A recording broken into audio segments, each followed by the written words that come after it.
Halo semuanya, balik lagi ke channel YouTube Sofia Mega. Kali ini aku akan membahas sebuah novel berjudul Sekong, karya Stevi Julionathan, diterbitkan Basa Basi.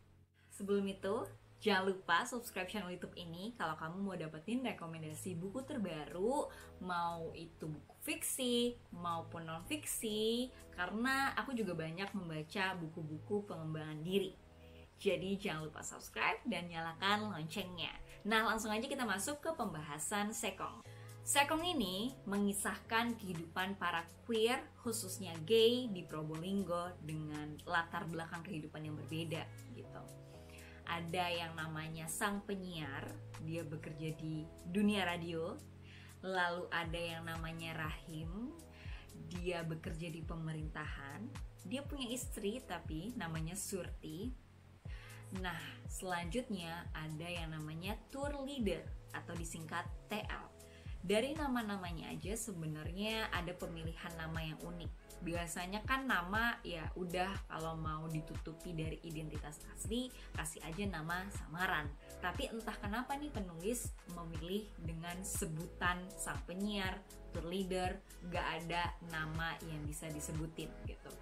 Jadi agak sulit ketika membacanya gitu, karena harus disingkat-singkat dan dalam beberapa dialog itu agak sulit bacanya. Kayak misalnya si tokoh C mau menyapa sang penyiar, "Hey Ti, kamu lagi ngapain?" gitu. Jadi tidak bisa memanggil nama gitu. Tapi abaikan soal itu, kita masuk ke kehidupan sang penyiar, Rahim yang dari pemerintah tadi, dan TL, si tour leader. Nah, kisah dimulai ketika sang penyiar itu bekerja dan si Surti melaporkan bahwa suaminya selingkuh. Jadi kehidupan gay tadi dipersulit, diperumit, dan semakin pelik karena Surti melaporkan Rahim suaminya selingkuh. Kita coba bahas satu persatu di kehidupan gay-nya dulu. Nah, di dalam Sekong ini, kalau misalnya dari judulnya Sekong, tadinya aku kira Sekong itu senang bokong, karena aku juga bingung apaan sih Sekong ini, maksudnya apa gitu kan. Aku search aja di Google Sekong artinya apa, dan aku nemunya senang bokong alias senang pantat. Aku tanya ke penulisnya, "Kak Stebi, ini jadinya Sekong ini apa sih?" gitu. Ternyata Sekong itu bahasa queernya sakit alias sekong.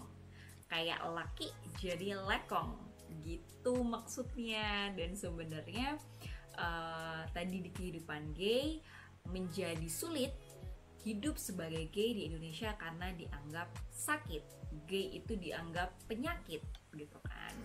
Nah, sehingga tokoh-tokoh yang gay tadi menceritakan dirinya betapa sulitnya hidup sebagai gay. Ada yang harus menutupi identitasnya dengan menikah bersama lawan jenis atau perempuan kayak Rahim dan Surti tadi.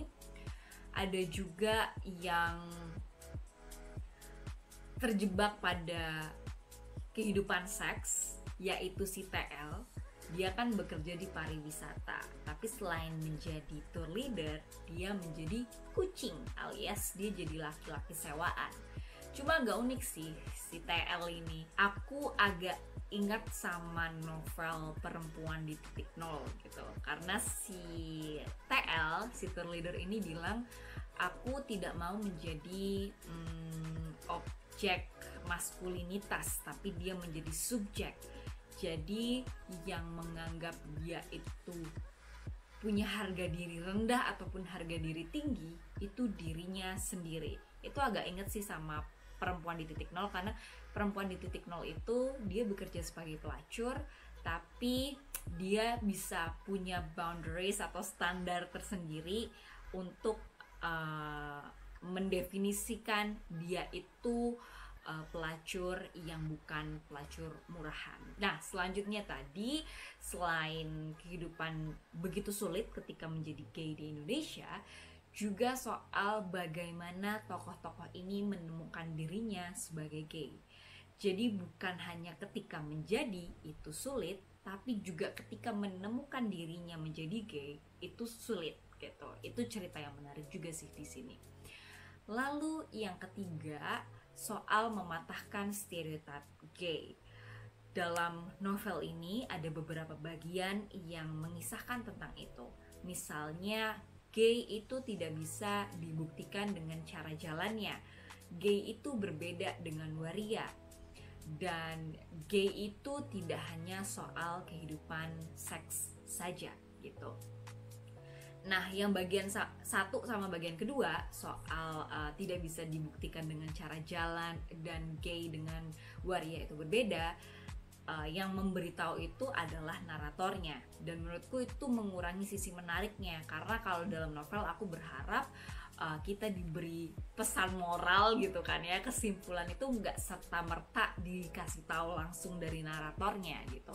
Kayak misalnya yang ketiga, bahwa kehidupan gay itu nggak hanya soal seks, nggak hanya permainan semata, nggak hanya cuma senang-senang aja, tapi juga bisa ditemukan kehidupan atau hubungan percintaan yang dijalin gay itu tidak sama sekali terlibat seks di sana, tapi ada hubungan yang sangat hangat di situ.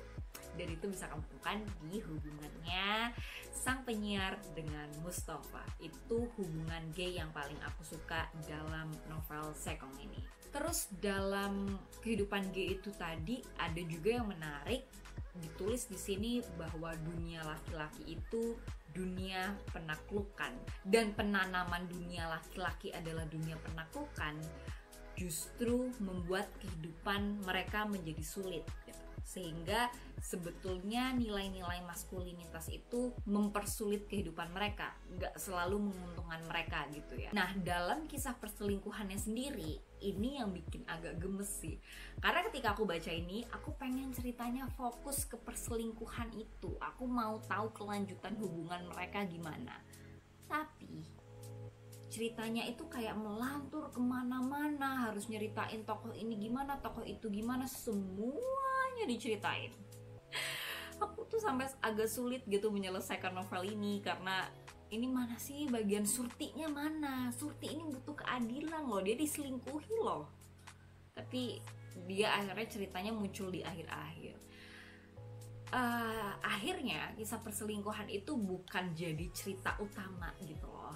Cerita perselingkuhan ini hanya pemantik kehidupan gay itu jadi terbuka gitu. Makanya aku nggak bisa banyak menceritakan soal perselingkuhan itu ada apa aja dan apa saja hal yang menarik gitu. Selain dua cerita utama tadi, kehidupan gay dan perselingkuhan, ada beberapa hal yang menarik dalam Sekong ini. Pertama, novel ini banyak kisah-kisah Alkitab di dalamnya. Yang paling aku ingat ada 10 perempuan bijaksana dan 10 perempuan bodoh kalau nggak salah. Cuma nggak diceritain itu kisah si perempuan-perempuan itu gimana gitu. Jadi ceritanya cuma kayak Surti itu bodoh banget sampai mengingatkan pada kisah Alkitab yang itu, tapi aku sendiri nggak tahu kisah yang di Alkitab itu seperti apa, jadi aku harus tanya Kak Sebi itu ceritanya gimana. Terus ada juga karena si TL ini kan kerja di pariwisata, dia lumayan banyak menceritakan kritik-kritik pariwisata. Itu bagian yang aku suka, bagaimana di Ubud itu dieksploitasi, beberapa pariwisata itu eksploitasi, dan tidak memprioritaskan masyarakat lokal, bahkan sampai nyebut penggagasnya Ubud Writers and Readers Festival, Janet, bahwa ada pro kontra di situ. Itu menarik.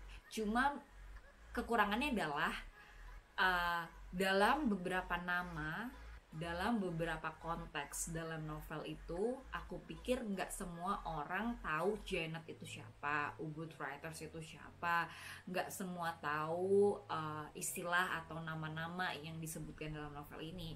Tapi tidak ada footnote di bawahnya gitu. Padahal di sini juga banyak bermunculan bahasa Jawa, tidak ada footnote terjemahannya apa. Dan menurutku itu penting karena kan yang membaca buku ini belum tentu orang Jawa juga kan, bisa jadi orang Sulawesi, bisa jadi orang Papua gitu kan. Jadi menurutku itu PR-nya berbahasa basi sih untuk melakukannya. Nah, kalau bicara soal kekurangannya, tadi aku kasih tahu bahwa ceritanya ini, si naratornya ini membuatku bingung karena dia kayak melantur kemana-mana. Karena kayak penyiar itu tadi sih, bahkan sampai nyebutin rekomendasi lagu yang sesuai dengan perasaan Surti. Menurutku tuh kayak ya lucu sih, tapi terlalu berputar-putar gitu. Jadi melanturnya itu bikin agak sulit menyelesaikan ini. Jadi kalau disimpulkan, apakah aku suka sama Sekong ini? Sebenarnya aku agak bingung mau bilang suka atau nggak suka, karena kayak aku ada di tengah-tengah gitu. Dalam cerita, aku senang membaca ini karena aku jadi tahu perspektif kehidupan gay itu seperti apa. Ini cerita kehidupan yang aku sama sekali nggak tahu. Aku cuma punya teman gay satu, sebiji, dan kita nggak deket. Jadi kesimpulannya aku suka sama ini, tapi nggak 100% suka karena ada beberapa catatan yang aku harap bisa lebih baik lagi. Dan mungkin catatan yang terakhir, aku nggak paham sama sampulnya ini maksudnya apa. Aku ngarep semoga sampulnya bisa lebih kece lagi. Jadi aku doain novel ini bisa sampai ke percetakan selanjutnya, nggak hanya berhenti di cetakan pertama, biar bisa dirapihin sampulnya yang lebih kece gitu kan. Sebenarnya lucu juga sih, dan ada beberapa footnote yang mestinya disertakan. Itu aja sih yang pengen aku sampaikan soal buku Sekong ini. Kalau kalian penasaran soal Sekong, kalian bisa komen aja, nanti kita bisa diskusi di bawah. Terima kasih banyak sudah menonton video ini. Jangan lupa juga nonton videoku ngobrolin soal Sekong sama penulisnya Steady Julionathan. Nanti aku kasih tahu video streamingnya di description box. Kalian bisa menuju ke video itu. Terima kasih banyak ya udah nonton. Sampai jumpa lagi di video-video selanjutnya. Dadah.